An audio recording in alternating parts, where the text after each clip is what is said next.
Assalamualaikum warahmatullahi wabarakatuh. Sekadar nak berkongsi sebuah kisah seorang Nabi, iaitu Nabi Yusuf alaihissalam. Ini kisah Nabi Yusuf ni dinukilkan dalam Al-Quran, dalam surah Yusuf, satu-satunya surah yang menceritakan kisah seorang Nabi sahaja, iaitu Nabi Yusuf alaihissalam. Jadi dalam surah Yusuf ni cerita dia memang banyak dan panjang, iaitu sebanyak 111 ayat keseluruhan. Jadi Nabi Yusuf ni siapa sebenarnya? Nabi Yusuf ni adalah seorang Nabi daripada keturunan Nabi Ibrahim alaihissalam. Ibrahim, Ishak, Yaqub, Yusuf. Jadi ayahnya kepada Nabi Yusuf adalah Nabi Yaqub alaihissalam. Dalam surah Yusuf tu bermulanya daripada ayat keempat, mengisahkan apabila Nabi Yusuf ni mendapat satu mimpi. Mimpi ni bukan mimpi macam kita manusia biasa, tetapi ini adalah wahyu daripada Allah Subhanahu Wa Taala. Apa yang Nabi Yusuf mimpi?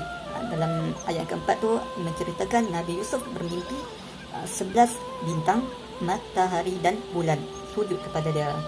Jadi bila dah dapat mimpi macam tu, Nabi Yusuf pun dapat tahu yang bahawa mimpi ni bukan mimpi yang biasa-biasa. Lalu diajukan ataupun Nabi Yusuf memberitahu kepada ayah dia, Nabi Yaqub, yang merupakan seorang Nabi yang diberi kelebihan untuk menafsir mimpi. Jadi bila Nabi Yaqub tahu cerita pasal apa yang dilihat dalam mimpi oleh Nabi Yusuf ni, maka dia gembira dan dia tahu bahawa Allah telah mengangkat Nabi Yusuf menjadi Nabi. Jadi dalam ayat yang kelima surah Yusuf tu, Nabi Yaqub pun habaq dekat Nabi Yusuf, jangan ceritakan mimpi-mimpi ni kepada saudara-saudara kamu yang lain, adik-beradik dia yang lain. Nabi Yusuf ni dia mempunyai 12 orang adik-beradik. Dua orang adik-beradik ni iaitu Nabi Yusuf dan adiknya Binyamin daripada seorang ibu, dan 10 orang adik-beradik yang lain seorang ibu. Jadi totalnya 12 orang adik-beradik. Jadi kenapa Nabi Yaqub berpesan jangan cerita dekat adik-beradik yang lain? Sebab takut bila mereka tahu, mereka akan buat sesuatu perkara yang buruk kepada Nabi Yusuf. Sebab mengikut tafsir Ibn Katsir, mimpi Nabi Yusuf tu membawa makna 11 bintang tu adalah 11 orang adik-beradik dia yang akan tunduk dan patuh serta hormat kepada dia suatu hari nanti. Ini kelebihan Nabi Yusuf. Allah menyampaikan wahyu di masa depan dia seorang yang terhormat, seorang yang hebat, sehingga kan adik-beradik dia, seluruh ahli keluarga dia akan hormat kepada dia. Matahari dan bulan tu adalah ibu dan ayah dia.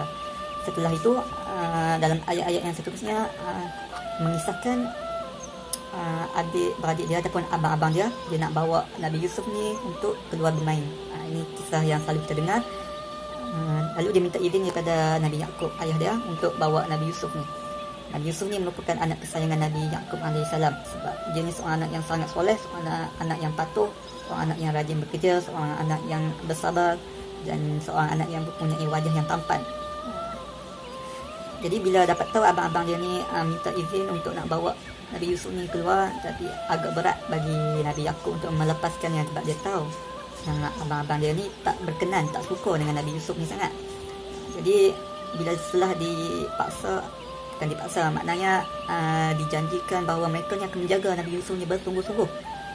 Jadi Nabi Yaqub pun bagilah, dengan keadaan dia sedih, dia rasa risau dengan kepergian Nabi Yusuf alaihissalam ni.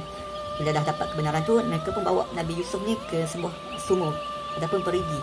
Lalu dicampakkan Nabi Yusuf ni ke dalam perigi tersebut, ditanggalkan pakaian dia. Maka duduklah Nabi Yusuf di dalam perigi tu. Lalu pulanglah abang-abang dia ni kepada ayah mereka dengan membawa baju Nabi Yusuf dengan berlumuran darah.